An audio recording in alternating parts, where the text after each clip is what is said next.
स्वागत है आप सभी का। आपके साथ मैं हूं स्वप्निल। राजस्थान अध्यापक पात्रता परीक्षा 2022 कल और 24 जुलाई को परीक्षा होनी है।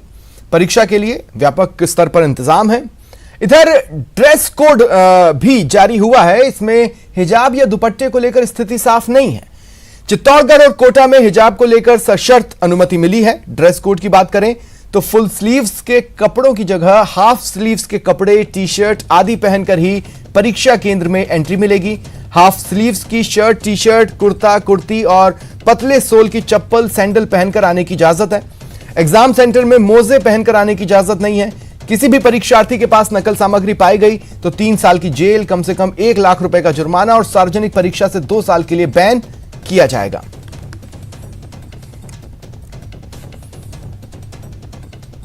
और देखिए अब समझ लेते हैं कि आखिर जो ड्रेस कोड है रीट की परीक्षा देने के लिए, जिसे परीक्षार्थियों को फॉलो करना है, जिस ड्रेस कोड में परीक्षा देनी है, वो क्या है। देखिए सबसे पहले तो हाफ स्लीव्स शर्ट, कुर्ता या कुर्ती की ही परमिशन है, यानी कुर्ता हो, कुर्ती हो या शर्ट हो, वो हाफ स्लीव्स की ही होनी चाहिए। इसके अलावा अगर बात करें जूते चप्पल की तो जो पतले सोल की चप्पलें या सैंडल होगी वही पहनी जा सकती है। मोजे पहनने की परमिशन नहीं है। विशेष रूप से तो यही है कि 1 घंटा पहले उनको परीक्षा सेंटर पर रिपोर्ट करना है। उसके बाद उनको प्रवेश नहीं दिया जाएगा और किसी भी प्रकार की ज्वेलरी नहीं पहनना है और पतले चप्पल का प्रयोग करना है, मोजे नहीं पहनना है, फुल आस्तीन का शर्ट नहीं पहनना है। ये कुछ निर्देश उनके स्पष्ट प्रवेश पत्र में भी लिखे हुए हैं। और अपना एक विशेष रूप से अपनी आईडी लेकर उनको आना है। आईडी के बिना प्रवेश नहीं दिया जाएगा। तो किसी भी प्रकार का कोई भी एक आईडी दस्तावेज उनको आवश्यक रूप से लाना है साथ में। क्या कोटा में जिस तरीके से हिजाब पे परमिशन दी गई थी यहाँ भी दी जाएगी? हिजाब पे कोई प्रतिबंध नहीं है। जो भी हिजाब पहन के आएगा उसको रोकेंगे नहीं। केवल उसकी अच्छी तरीके से जांच की जाएगी कि उसमें कोई डिवाइस तो नहीं लगी है। फ्रिस्किंग जैसे अन्य लोगों की होती है उनकी भी होगी, तो उनको देख के प्रवेश दिया जाएगा।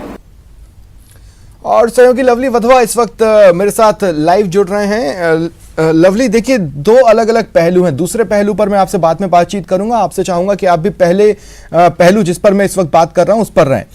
देखिए एक होता है लकीर। अब लकीर होना गलत नहीं है, लेकिन लकीर का फकीर होना, जिसके लिए राजस्थान का प्रशासन जाना जाता है, वहां पर गंभीर सवाल उठते हैं, जो कि पूर्व में अलग अलग यूनिफॉर्म्स को चेक करते वक्त, ड्रेस कोड को चेक करते वक्त पूरे देश में चर्चा का बायस बना था। दूसरी बात, यहां तो लकीर ही नहीं है।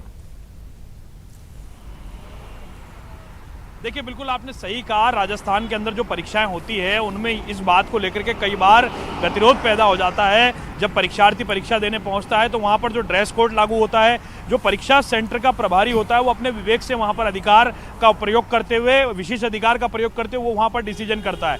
जैसी स्थिति अभी कोटा के अंदर और चित्तौड़गढ़ के अंदर आ रही है, ठीक ऐसी स्थिति अलग अलग जिलों से अलग अलग खबरें आ रही है।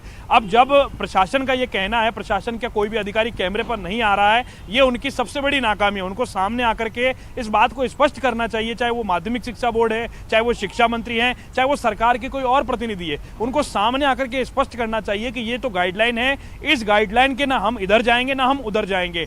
अब ये इन चीजों को लेकर के धार्मिक इशू है। देखिए हमारा देश धार्मिक मान्यताओं का देश है। अलग अलग लोगों की अलग अलग मान्यताएं हैं। कोई हिजाब पहनता है, कोई चुनरी डालता है, कोई पग पहनता है, सबकी अलग अलग मान्यता है। तो इन चीजों को सामने आकर के प्रशासन को क्लियर करना चाहिए। या जो ये गाइडलाइन बनाने वाले लोग हैं, जो एसी दफ्तर के अंदर बैठ करके गाइडलाइन तो बना देते हैं, लेकिन जब बात आती है समझ में, जब नीचे से सवाल खड़ा होता है गांव ढाणी से, क्या हिजाब अलाउ होगा नहीं होगा, क्या चुनरी अलाउ होगी नहीं होगी, क्या फुल आस्तीन का शर्ट अलाउ होगा नहीं होगा, ये तमाम चीजें होती है। अब प्रशासन का यही कहना है, जो बिना कैमरे पर नहीं आ रहे हैं, कि जो गाइडलाइन हमें माध्यमिक शिक्षा बोर्ड, जो कि नोडल एजेंसी है, जिसके द्वारा जो गाइडलाइन दी गई है, 1 दर्जन पॉइंट्स बनाए गए अलग अलग, उसी गाइडलाइन को पूरी तरह से फॉलो किया जाएगा।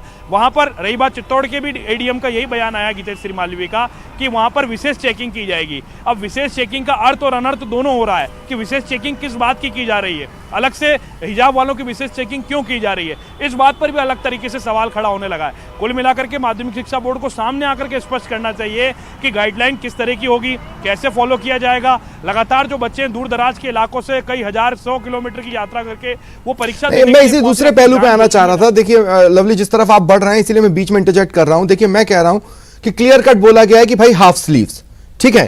हाफ स्लीव्स बुर्का तो नहीं होता, ये तो हम सभी जानते हैं। फिर विशेष चेकिंग किया। फिर दूसरी बात यह कि हाल ही में जब नीट की परीक्षा हुई थी, आपको याद होगा, देखिए किस तरह से कंफ्यूजन रहा। कुछ सेंटर्स पर इजाजत दी, कुछ सेंटर्स पर इजाजत नहीं दी गई, और यह देश भर में हुआ। कोई क्लियर कट गाइडलाइन विशेष तौर पर हिजाब या बुर्के को लेकर नहीं है। हाफ स्लीव्स के क्राइटेरिया में वो नहीं आता, बस इतना साफ है।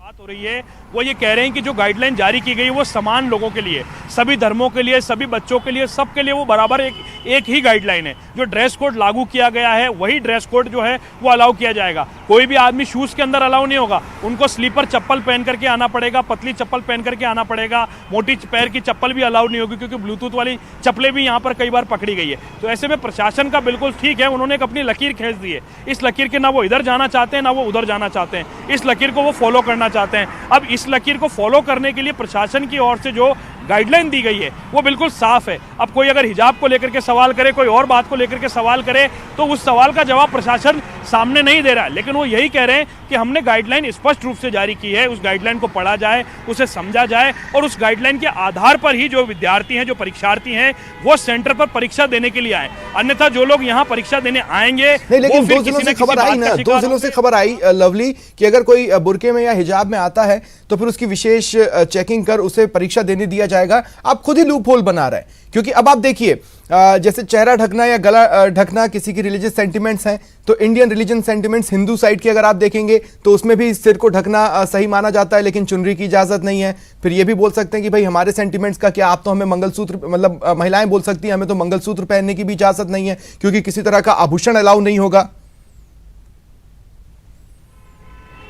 देखिए बिल्कुल आपने सही कहा, आप राजस्थान से भलीभांति वाकिफ हैं। घाट घाट पर भाषा बदलती है, घाट घाट पर वस्त्र वेशभूषा बदलती है, और धर्म का, धार्मिक मान्यताओं का ये देश है। लेकिन शिक्षा के क्षेत्र के अंदर हमें इन चीज़ों को परे रखना चाहिए, ऐसा शिक्षाविदों का कहना है। वो लगातार शिक्षा विभाग के अधिकारी यही बात कह रहे हैं कि इन चीज़ों को शिक्षा के अंदर बीच में नहीं लाना जाना चाहिए। बुर्का पहनते हैं वो आपकी धार्मिक मान्यताओं का मामला है, आप हिजाब पहनते हैं आपकी धार्मिक मान्यताओं का मामला है, आप पगड़ी पहनते हैं आपकी धार्मिक मान्यताओं का मामला है। लेकिन परीक्षा सेंटर पर नियम सबके लिए समान बनाए गए। ये नियम वो नियम है, अगर ये नियमों का पालन होगा तो साफ तौर पर पारदर्शी परीक्षा राजस्थान के अंदर हो सकेगी, क्योंकि सरकार के सामने एक बहुत बड़ा चैलेंज है 16 लाख अभ्यर्थियों की परीक्षा। ठीक है, चलिए, शुक्रिया लवली तमाम जानकारी के लिए।